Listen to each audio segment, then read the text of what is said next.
The answer is the second and the third, I think, are good reasons. The first one is not a good reason. Normally, shorter code is better than longer code. The exception is if you get paid by the line, in which case you might prefer longer code. This is why it's a bad policy to pay programmers by the line of code.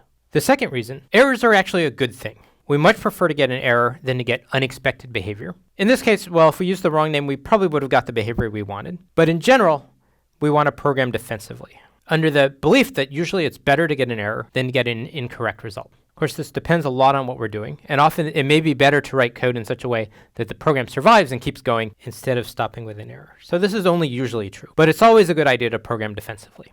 The third answer is definitely true. One of our main goals as a programmer should be to make our code readable and maintainable. This means it's easy for someone else to understand what we're doing and to make changes in the code without breaking things. This is sometimes in conflict with making code concise. We do want our code to be short, and generally the shorter the code, the better, except where making the code short makes it harder and harder for someone to understand. As a general guideline, if you're writing code that you think if you came back to it a week later, you wouldn't understand what it does, that's probably a bad idea. Much better to write the code in a simpler, slightly longer way than to do something really clever to make it short.